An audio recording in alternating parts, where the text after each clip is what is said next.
When shopping for succulents in garden centers, nurseries or online, things can get pretty pricey very quick.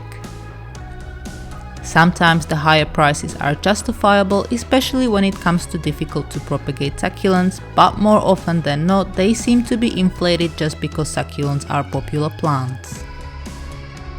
But the truth is, many succulents are super easy to grow and propagate, and I'm saying this as a nursery owner, a lot of them really don't need to be that expensive. And if you're not too fussed about the type, you can easily get succulents for free. In this video, I'll show you 4 ways you can source free succulents.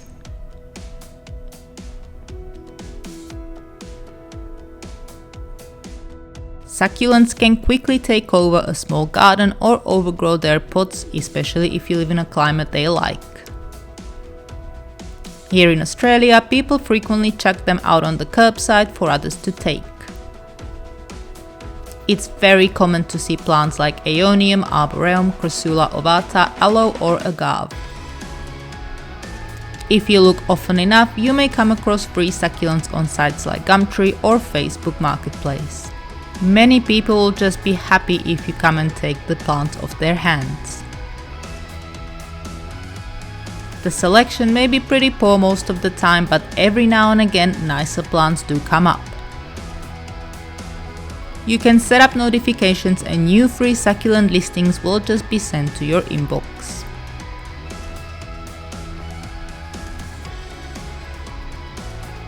You would be surprised how many people you know will have succulents.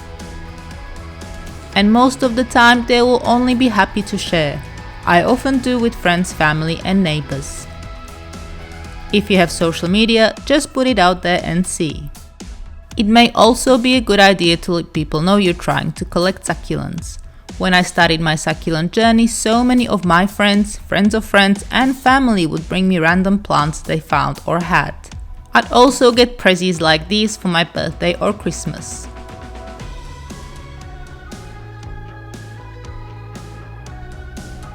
Social media, especially Facebook, has numerous plant swap groups and you're likely to find a local one in most places around the world.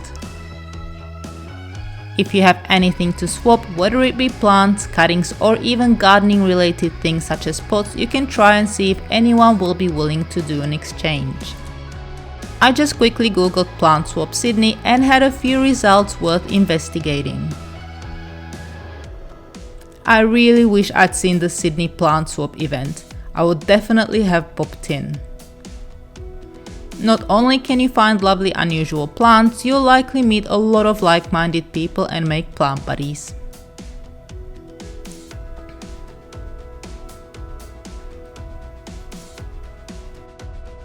So I have these 2 branch managers and we do loads and loads of walking together.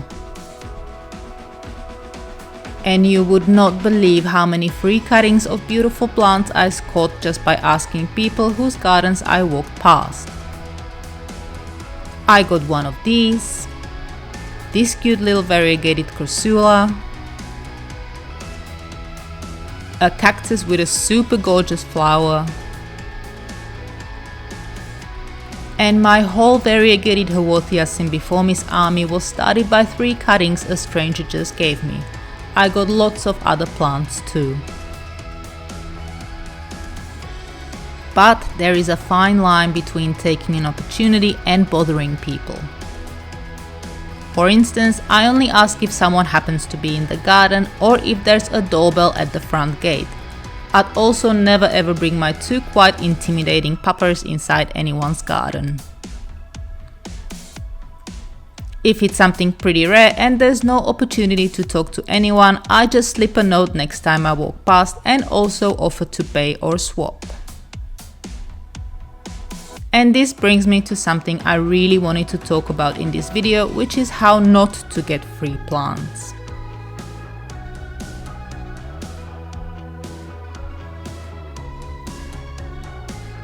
I sell my plants at the local markets and have seen many people trying to get themselves a free succulent piece when they think I'm not looking. I've also seen this glorified on social media as a harmless way of obtaining new succulents. but in my opinion it is never okay to just take something, even if it's a leaf from any shop or a garden, without asking first. I'm more than happy to pull a leaf or two, even a cutting for free when people ask, if it doesn't affect the look of the plant. But when someone tries to be sneaky and do it in a hurry, there is a good chance they'll damage the whole plant and render it useless. I've also had people reaching into my garden through the fence, trying to break bits of succulents off, and then get a huge scare when my dogs come to investigate. Always ask first, and you'll find the great majority of people will be happy to share and even give you a few tips on how to grow the plant. If I'm out in the front garden and someone asks me for cuttings, I'll give them a whole box and bore them to death chatting about all the succulents I grow. And on that note, I think it's time to end things here. I hope the video was useful and that you'll be able to score a few great freebies. If you'd like to learn more about succulents, you can hit the subscribe button or go to succulentgrowingtips.com. Thank you very much for watching.